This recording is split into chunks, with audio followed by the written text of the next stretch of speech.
Buenas tardes, soy estudiante de la UNEYES Barinas del subproyecto Criminología y Criminalística. Vamos a estar hablando, desarrollando o exponiendo los métodos esquemáticos de trabajo en el sitio del suceso.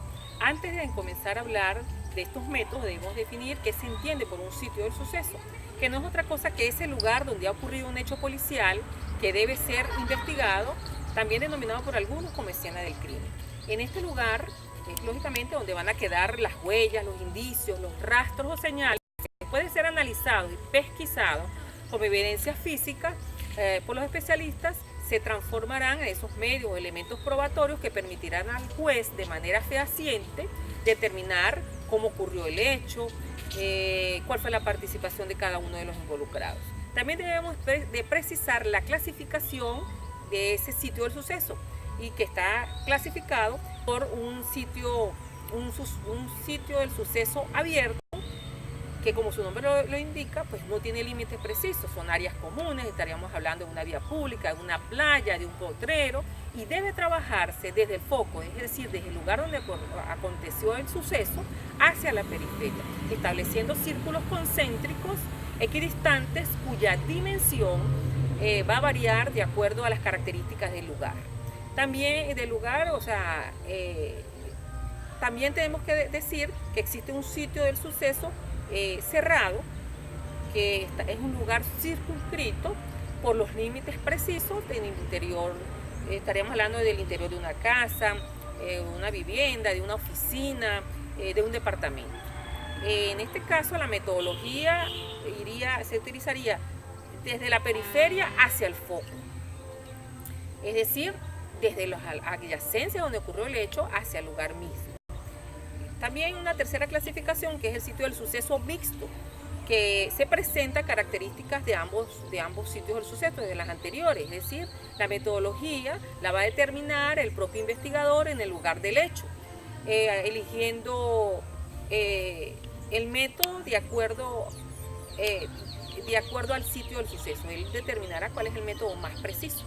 Ahora bien, hablar entonces de ese método esquemático del trabajo en el sitio del suceso, tenemos que iniciar por las responsabilidades de quien llega primero al sitio del suceso. Este responsable o este equipo responsable que llegue primero inmediatamente debe de constatar la existencia de un hecho que debe ser investigado. Debe informar al fiscal del Ministerio Público y debe solicitar la concurrencia personal. También debe de verificar la presencia de víctimas o lesionados de manera tal de brindarles un auxilio inmediato. Debe aislar o clausurar el lugar, es decir, aislar si estamos hablando de un suceso en un sitio abierto y clausurar si estamos hablando de un sitio de suceso cerrado. Debe iniciar el registro escrito de las condiciones del lugar y el tipo de alteración que se realizó para ingresar. Debe informar a aquellas personas que se presentan en el lugar, qué fue lo que ocurrió y cuáles son las características que se están presentando, de manera tal de evitar el ingreso, ¿no? Y que este ingreso pudiera dañar las evidencias que allí están. También se debe de presentar, esas personas no deben ingresar. Es preferible no ingresar por no dañar las evidencias allí encontradas.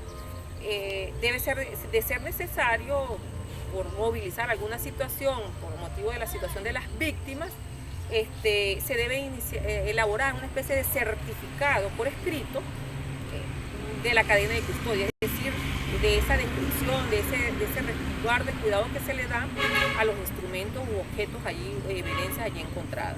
Debe hacerse entrega de lo realizado al fiscal o al personal calificado que el mismo fiscal disponga. Existen también unos pasos a seguir en el sitio del suceso que vienen dados primero con la protección, que ya lo hemos venido avisorando. La protección no es otra cosa que ese resguardo que debe hacerse de todo en el sitio de suceso. Esa función corresponde a los agentes policiales o en su defecto al jefe del equipo de investigación. El lugar se aísla desde y hasta cuando se protege. Debe estar protegido permanentemente ese sitio. Se da también una especie de inspección ocular o una observación, que es el examen total y minucioso de donde se produjo ese delito, ¿verdad? con el fin, con los especialistas, por supuesto, los peritos, de manera tal que se posesionen de las características de los indicios y para llegar a la dimensión, a determinar cuál es la dimensión, la importancia, la complejidad del delito que allí se cometió. También tenemos que hablar de los medios de fijación. Al hablar de los medios de fijación, estamos hablando de la forma de cómo se puede reproducir de manera exacta y precisa el sitio del suceso en un momento dado, cuáles fueron sus características, sus dimensiones, los elementos, los muebles, es decir, cada cosa, cada objeto que estuvo allí en ese momento.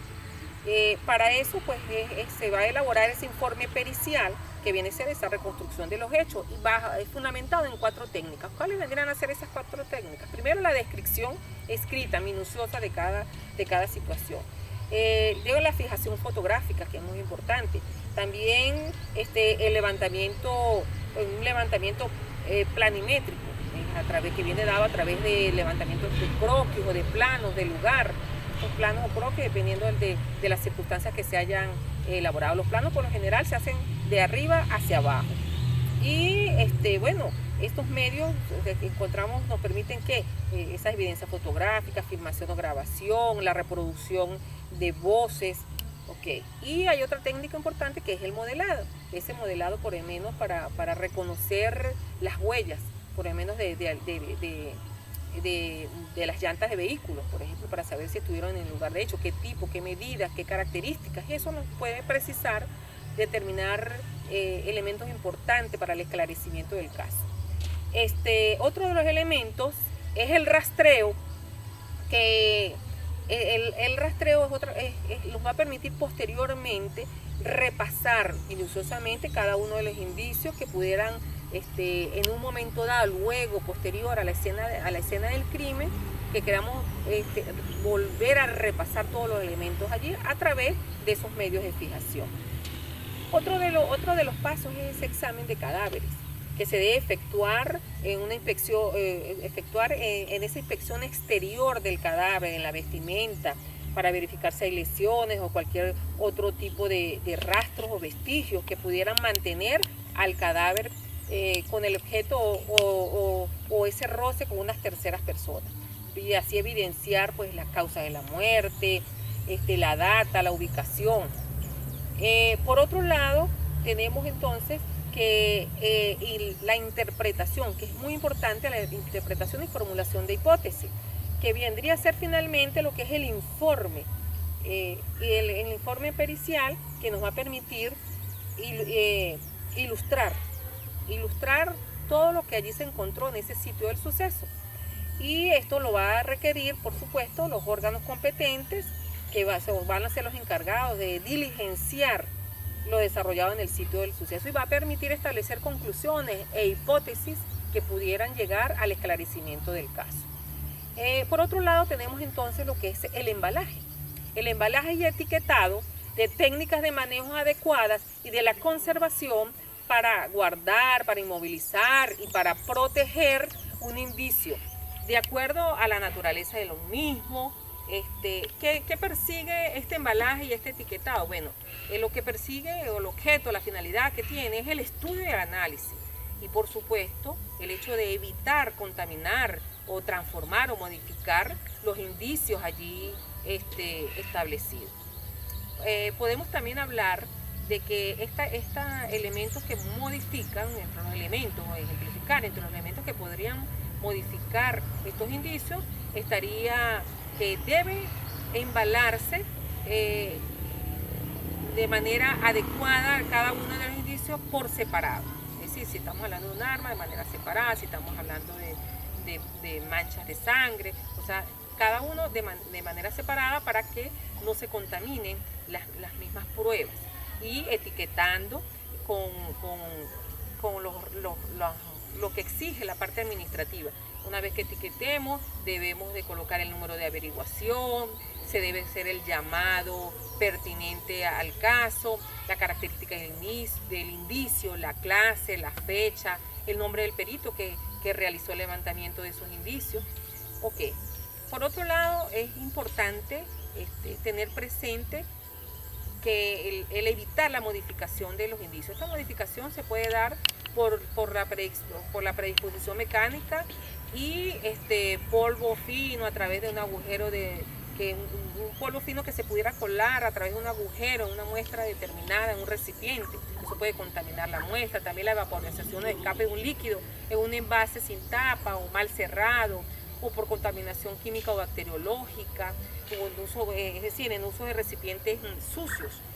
Bueno, finalmente tenemos que decir como conclusión que estos métodos esquemáticos sirven para el esclarecimiento, reconocer cada uno de sus pasos sirve para el esclarecimiento de un caso, llámese un homicidio, llámese una explosión, llámese un hecho de la naturaleza. Entonces, la recaudación de cada uno de estos elementos y el seguir con profesionalismo cada uno de estos pasos ayudarán al esclarecimiento de cualquier crimen. Muchas gracias.